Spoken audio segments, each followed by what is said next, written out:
Buenos compañeros, para mí es un placer estar presentando este tema, el cual lleva por nombre encefalopatía hipóxico-isquémica. Va a estar expuesta por el doctor Steven Cepeda, que es residente de tercer nivel, y mi persona, el doctor César Gómez, que soy residente de segundo nivel del Hospital General del Sur, División de Estudios para Graduados, posgrado en Pediatría. Vamos a iniciar con las definiciones. Primero tenemos que conocer qué es asfixia perinatal. Se reconoce como aquella agresión producida al feto o aquel recién nacido alrededor del momento del nacimiento. Se considera mayor de 35 semanas por la falta de oxígeno y o de una perfusión tisular adecuada. Encefalopatía neonatal, por su parte, es el síndrome neurológico que se manifiesta por dificultad, tanto para iniciar como para mantener la respiración, alteraciones en la capacidad para despertar o mantener la vigilia, y alteraciones en el tono muscular con los reflejos, y puede presentarse con o sin convulsiones. Tenemos que tener en cuenta entonces que la asfixia perinatal es la causa y la encefalopatía neonatal es el efector. De esta manera ya podríamos empezar a definir qué es el síndrome de encefalopatía hipóxico-isquémico, el cual se considera que es un síndrome clínico de disfunción neurológica que resulta de la falta de oxígeno y de sangre, es decir, de una hipoxemia y de una isquemia al cerebro alrededor del nacimiento. Se considera criterio mayor de 35 semanas tras un episodio de asfixia, es decir, lo que habíamos mencionado previamente. Es una de las causas principales de morbimortalidad perinatal y neonatal y está expresada principalmente por aquella depresión postnatal con una condición que puede ser secuelar y que generalmente está precedido de un evento obstétrico o un evento como tal que corresponde a la adaptación neonatal. Este tiene una epidemiología en la cual se ha asociado a un 10 a un 60% de mortalidad. Y de aquellos que sobreviven, en promedio se ha determinado que un 25% presentarán secuelas neurológicas. Tiene una incidencia de 1.5 por 1000 nacidos vivos, el cual va a estar dividido en países subdesarrollados y en países en vías o ya de primer mundo, ya desarrollados, en el cual puede llegar de 1 a 8, inclusive hasta 25 en países que de verdad tienen unas condiciones en donde la seguridad neonatal y materna está poco respaldada, y se ha asociado en general con una 23% de mortalidad a nivel mundial. Es decir, es la sexta causa en la mayoría de los países en vías de desarrollo de mortalidad infantil en el periodo neonatal. De esta manera se hace necesario conocer cuál es la respuesta del feto ante la hipoxia. Pues vamos a encontrar que hay dos fases de respuesta, una fase hemodinámica y una fase metabólica, la cual van al unísono y se articulan entre sí.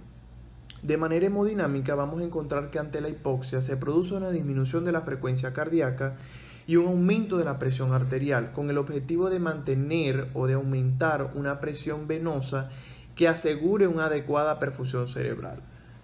Sin embargo, ante esa persistencia de hipoxia es cuando se produce una redistribución del gasto cardíaco con tendencia hacia la disminución, con una posterior caída de la presión arterial porque se produce un fracaso de la fosforilación oxidativa porque se acaban las reservas energéticas. Ese metabolismo anaerobio produce ácido láctico, que es lo que nosotros vemos en el área metabólica, que inicialmente se queda en los tejidos hasta que se recupera la perfusión. De manera metabólica, pues vamos a encontrar la disminución del consumo de oxígeno, la disminución del metabolismo, con una disminución de la glicólisis aerobia que va a producir la cascada previamente mencionada. Esa lesión hipóxico-isquémica, donde inicialmente van a producirse pues los mecanismos compensatorios que redistribuyen el flujo, que se llama diving reflex en inglés o reflejo de inmersión, van a generar una recirculación del flujo sanguíneo, en el cual el cerebro, el corazón y las suprarrenales son los principales objetivos, con un detrimento, en este caso, del tejido periférico como hígado, riñón, vaso, huesos, del pulmón y del riñón. De esta manera vamos a dar paso a una injuria, la cual va a ser denominada reperfusión. ¿Qué es la reperfusión? Es cuando ya dentro de la hipoxia, tanto tisular como del aumento del CO2, se va produciendo una alteración de las bombas de iones, lo cual va a conllevar a un acúmulo intracelular tanto de sodio, de cloro, de agua y de calcio, y a nivel extracelular de potasio, aminoácidos excitotóxicos, y dentro de estos vamos a incluir el glutamato y el aspartato. Como consecuencia de esto se va a alterar la corteza cerebral y los núcleos de la base. ¿Por qué? Porque estos van a mediar también la apertura de canales iónicos de sodio y cloro a la célula, y por supuesto va a generar esto una muerte neuronal. Asimismo, el calcio hace parte de esta cascada citotóxica. ¿Por qué? Porque va a generar un flujo excesivo del espacio extracelular al espacio intracelular, que va a generar muerte celular. Y así, una vez nosotros tenemos esos fallos de los mecanismos compensadores con una disminución de la presión de oxígeno, vamos a encontrar, y ese proceso de acidosis con un agotamiento de las reservas, que los principales tejidos como pulmón, corazón, sistema nervioso central, el riñón y el digestivo van a empezar a generar unos cambios. A nivel de pulmón, al aumento de la resistencia vascular pulmonar, con una disminución del flujo y por supuesto hipoxemia, por hipercapnia, nos genera la acidosis respiratoria. La parte cardíaca, cuando ya fibras cardíacas empiezan a disminuir su consumo, hay una depresión a nivel de miocardio, con consecuente una caída de la tensión arterial, una disminución del gasto cardíaco, la hiperperfusión, nos genera una disgregación tisular universal y por supuesto la sistolia y la muerte. A nivel del sistema nervioso central, esa depresión nos va a causar el síndrome como tal de hipoxia isquemia encefalopática, y por supuesto la parte del riñón nos genera una insuficiencia renal aguda cuando ya se produce la necrosis tubular, y en el digestivo pues hay un riesgo grande de realizar enterocolitis necrotizante.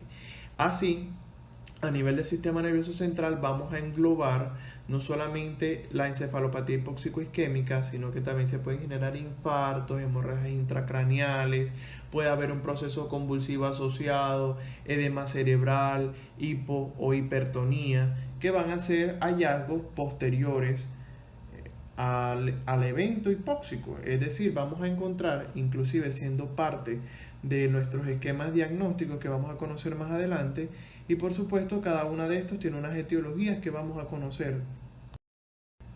Así, esos eventos hipóxicos asociados se han puesto en 4 categorías, tanto causas maternas, funiculoplacentarias, las causas también fetales o del recién nacido.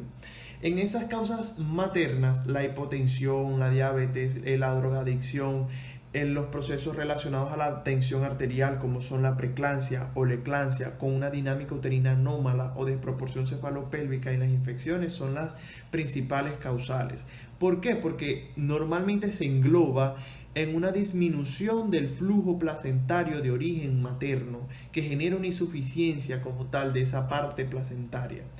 Y cuando ya nos vemos, por lo tanto, asociados a esa fracción de la placenta, nos vamos a encontrar que puede ser o alteraciones del cordón, como en el prolapso, o un cordón corto, una estenosis, o nudos verdaderos, o si ya es más de nivel placentario, como la placenta previa, la insuficiencia placentaria, que nos van a disminuir ese aporte, y con esa disminución de aporte es cuando nos vamos a encontrar con un proceso hipóxico o isquémico en el neonato que nos va a generar los cambios. También tenemos que incluir allí las infecciones propias de ese tejido. A nivel fetal, pues la macrosomía, la malposición, las enfermedades hemolíticas, las malformaciones cardíacas, sobre todo las alteraciones de los forámenes, junto con las infecciones fetales graves, la restricción del crecimiento intrauterino y la posmadurez, se han condicionado como las principales causas de hipoxia o de isquemia en ese periodo fetal. Allí, en el recién nacido, se pueden ir pasando o condicionando, como por ejemplo cuando el neonato sale con 35 semanas o más, pero aún así también se puede asociar a un proceso de bajo peso. Son niños que generalmente van a requerir maniobras de reanimación e inclusive pueden estar ya presentando desde un periodo antenatal antecedentes hipóxicos o isquémicos. También encontramos la hipotensión, la dificultad respiratoria, los procesos sépticos en los embarazos no controlados, en las persistencias del ductus arterioso y en las cardiopatías congénitas de derecha a izquierda que son cianosantes. Una vez ya conocido esto, ya nos podemos ir más hacia la base fisiopatológica, conociendo que la cadena de eventos que conducen a la encefalopatía hipóxico-isquémico comienzan con la disminución de la perfusión placentaria y una asfixia fetal, que también puede estar asociado durante el parto, que si estas no se llegan a corregir a tiempo, van a generar una disminución del gasto cardíaco y del flujo sanguíneo cerebral y sistémico, con una disminución del suministro de oxígeno y de glucosa al cerebro y a otros órganos. Ya eso lo comentamos. Así, esta disminución del flujo cerebral produce derivaciones a nivel de la sangre, de las arterias cerebrales anteriores a las posteriores, para mantener la perfusión adecuada del tallo cerebral, del cerebelo, de los ganglios de la base, y estas mismas lesiones están confinadas a los hemisferios cerebrales. La asfixia fetal, como tal, produce disminución abrupta de ese flujo sanguíneo y se producen daños en los ganglios de la base y el tálamo. Cuando ya vemos esta parte, lo podemos tratar de organizar. ¿Cómo así? Inicialmente y de forma inmediata, tras esa agresión, tiene lugar una despolarización celular y el fracaso energético primario que cursa con la reducción de las reservas tanto de glucosa como de ATP y fosfocreatina.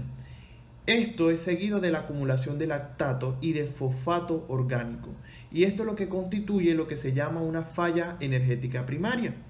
En esta fase, un número determinado de neuronas puede morir por necrosis celular durante esa situación que se considera aguda.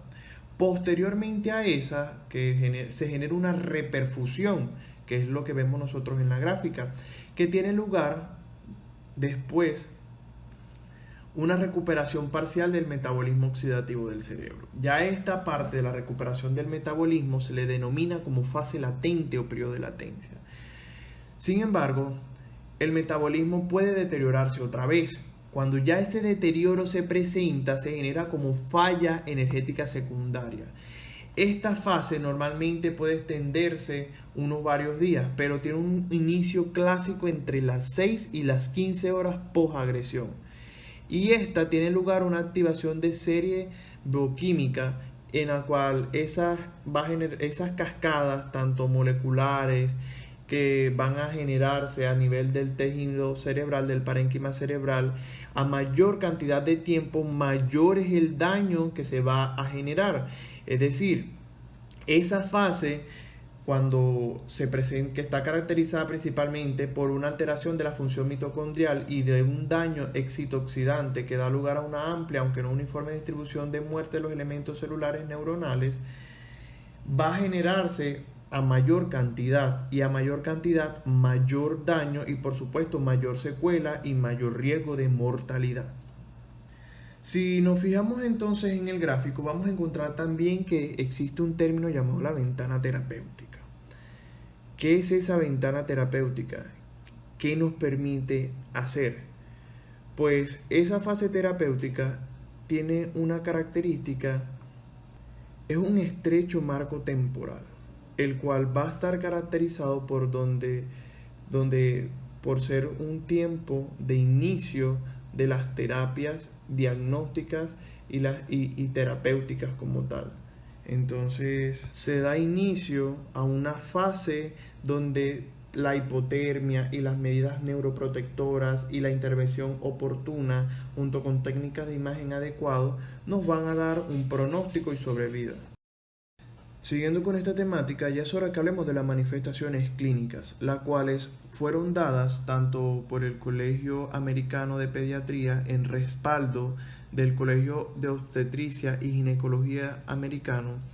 Genera la siguiente presencia de alteraciones del estado de conciencia, dificultad para iniciar o mantener unos valores que vamos a mencionar, el Apgar y la acidemia como criterios no solamente clínicos, sino también de apoyo diagnósticos. Dentro de estos vamos a encontrar cuando hablamos de alteraciones del estado de conciencia, incapacidad parcial o total para que ese recién nacido genere unas características que puede estar asociado a convulsiones como no.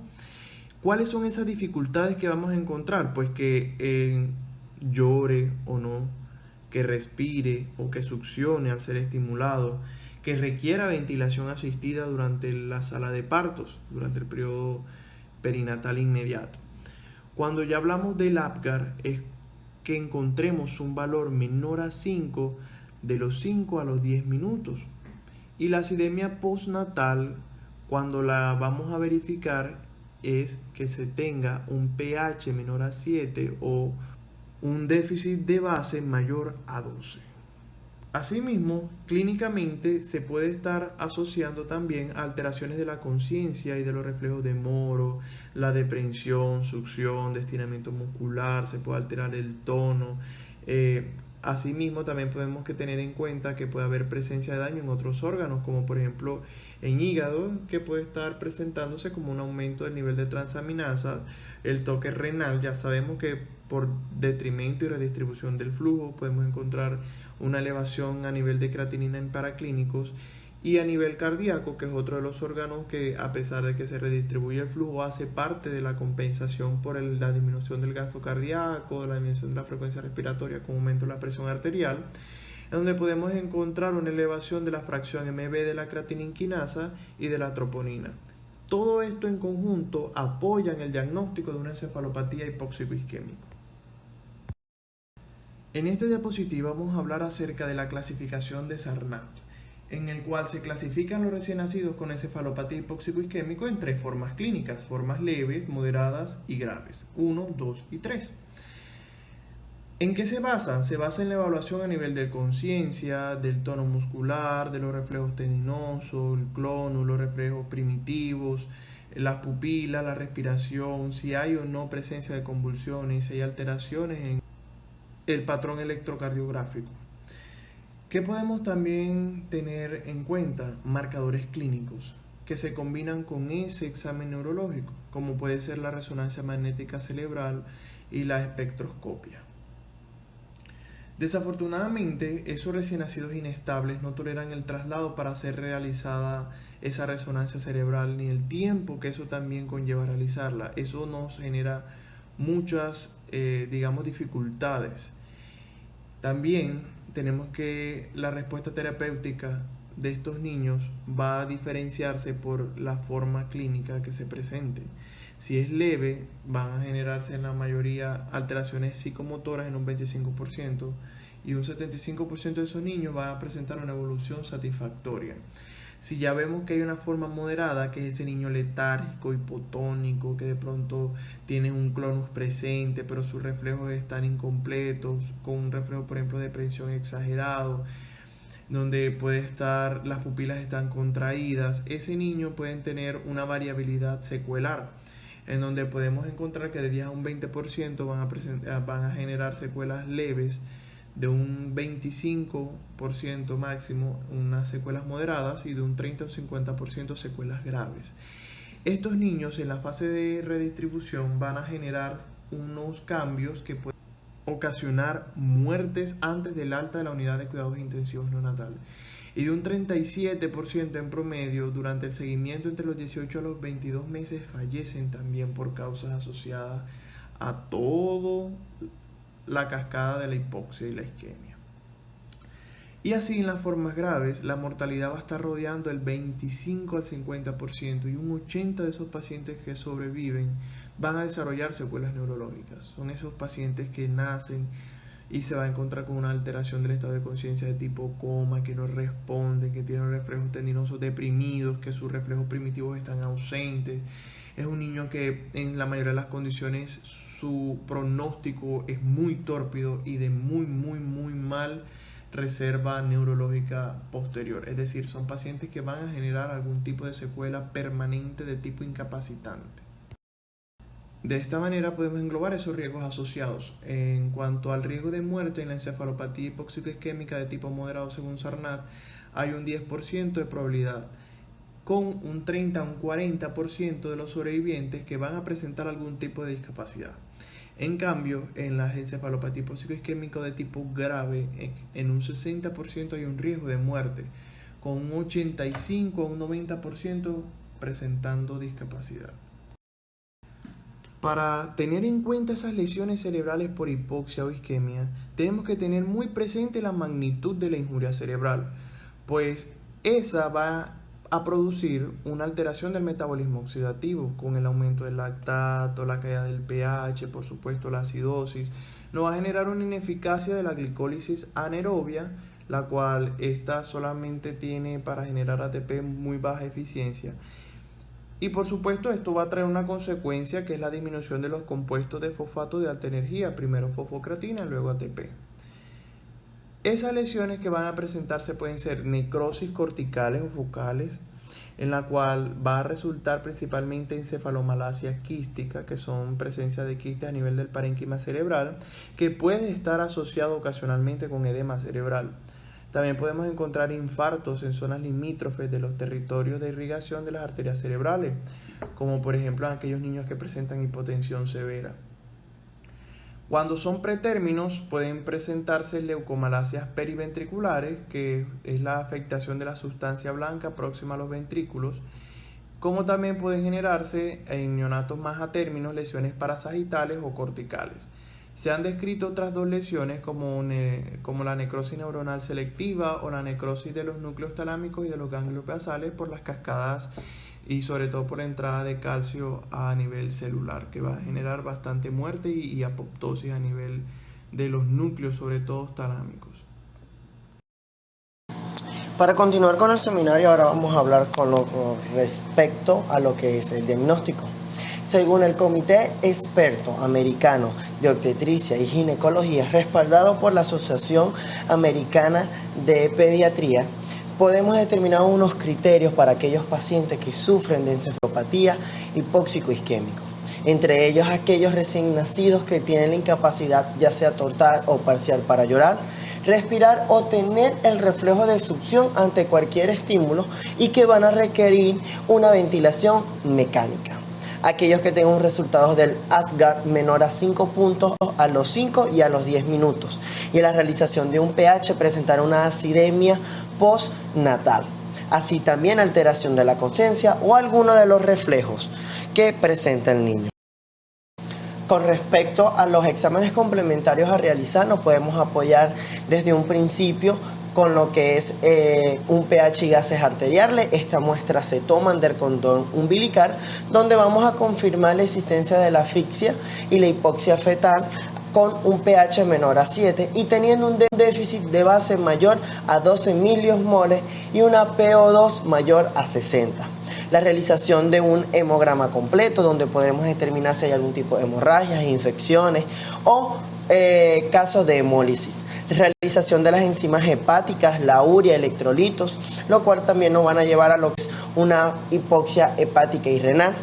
También nos habla que la disminución de la glucosa y la elevación del ácido láctico nos confirman la existencia de una asfixia fetal en el niño, y también la realización de factores inmunológicos como lo que es el factor de necrosis tumoral, las interleuquinas.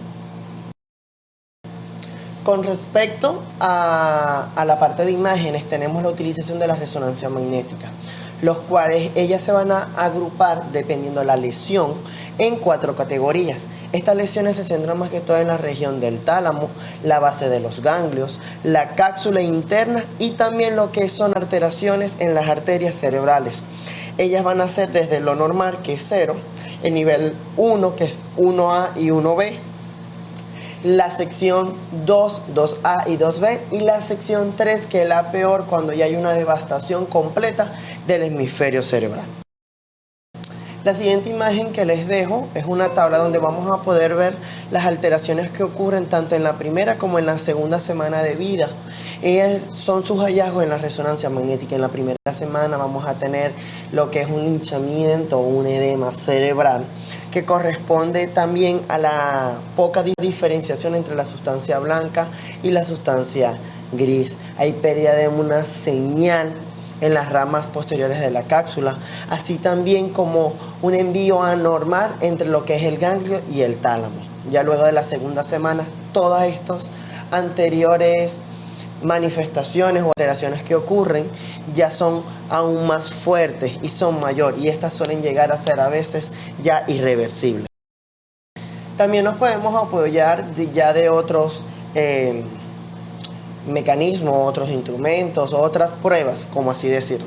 Entre ellos tenemos lo que es el ultrasonido cerebral, el cual se considera de menor valor diagnóstico y pronóstico, pero sin embargo nos permite evaluar el tamaño de los ventrículos, la ecogenicidad del parénquima cerebral y el grado del flujo sanguíneo. Otro a realizar es la electroencefalografía, en la cual no nos va a dar una diferenciación en las alteraciones cognitivas que va a tener el niño desde un grado leve, grave, moderado o grave. Sin embargo, tiene muy buen factor pronóstico, pero este va alterándose dependiendo al tiempo en que se realice. Con respecto a la realización de los potenciales vocales, es muy esencial. Se dice que debe ser realizado en todo niño que presente esta patología, ya que nos va a ayudar a determinar como tal las anormalidades que se pueden presentar ya a nivel auditivo, visual, cerebral y somatosensorial.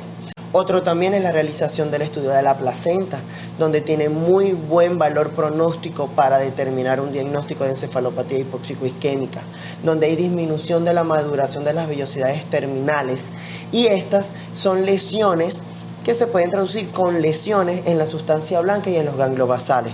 También se habla que la inserción velamentosa o marginal del cordón umbilical puede llegar a predisponer un riesgo de encefalopatía hipóxico-isquémica. Con respecto a dar un diagnóstico diferencial, no hay un signo claro como tal que nos diga este niño tiene una encefalopatía hipóxico-isquémica.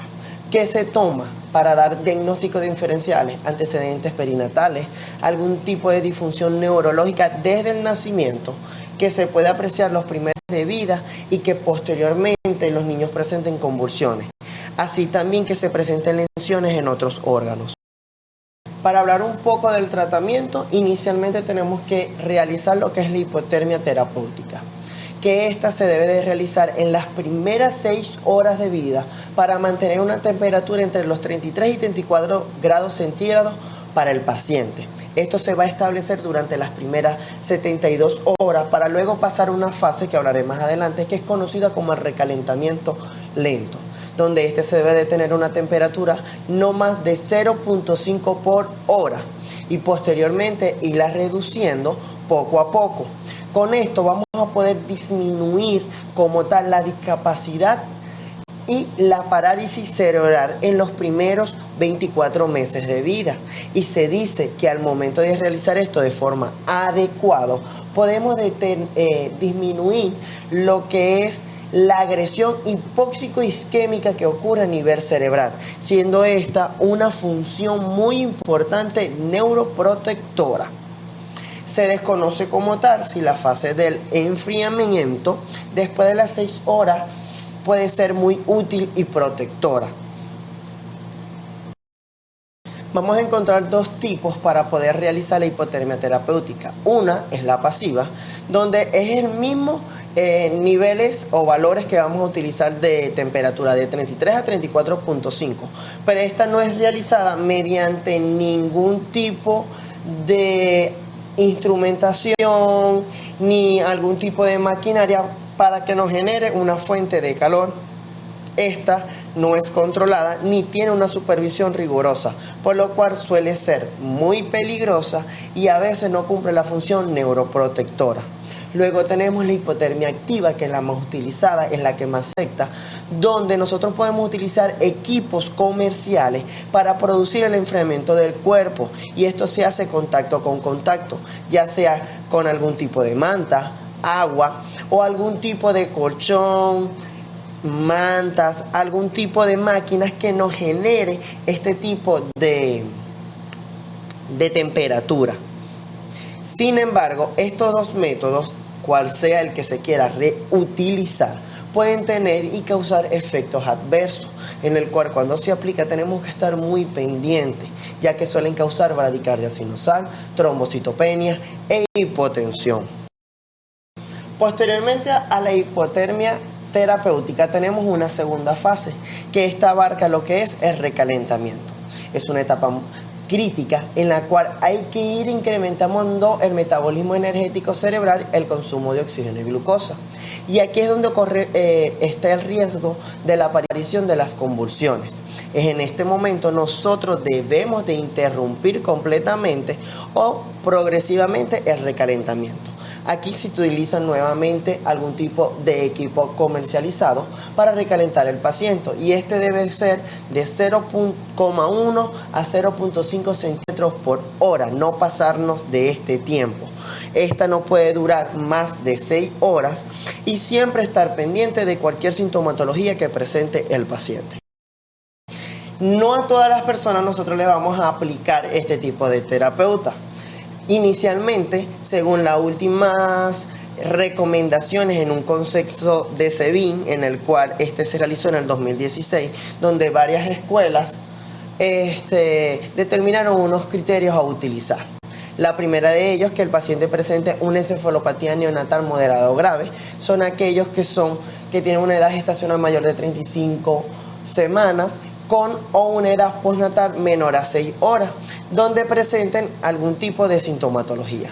Aquellos que tienen antecedentes potenciales agresivos hipóxicos y isquémicos durante el parto, ya sea por ruptura uterina, exosanguíneos, placentas previas, y aquellos que también presenten una alteración del estado clínico del paciente.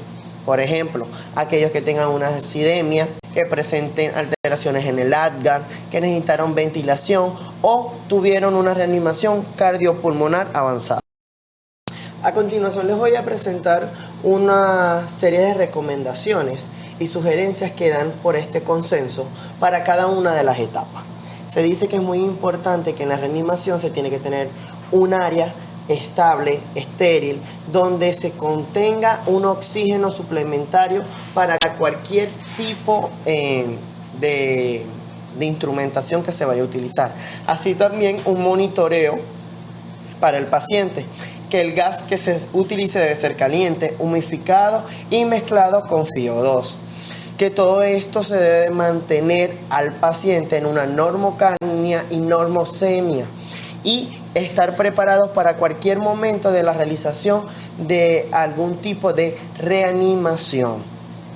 La realización de los Apgar en el tiempo debido para el paciente.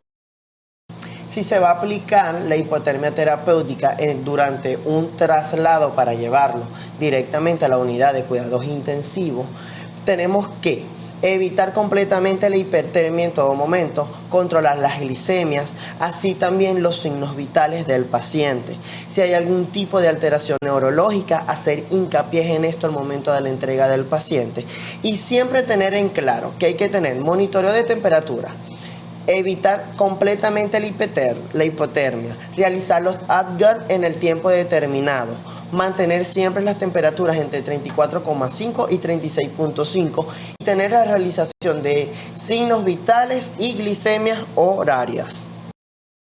Una vez que ya es ingresado el paciente en la unidad de cuidados intensivos, debemos de determinar completamente los líquidos y aportes necesarios del paciente.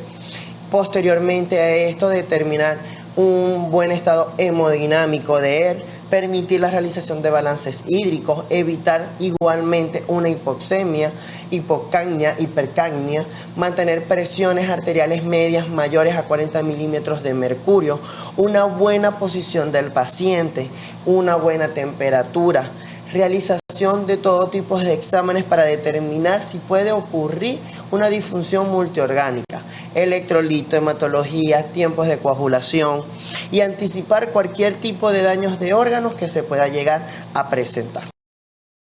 De igual manera, tenemos que dar la realización de un monitoreo de la actividad eléctrica por lo menos en las primeras 72 horas para tratar de evitar cualquier tipo de daño. Mantener las temperaturas, iniciar las fases de la terapéutica de la hipotermia terapéutica, así también del recalentamiento, con todos los cuidados necesarios.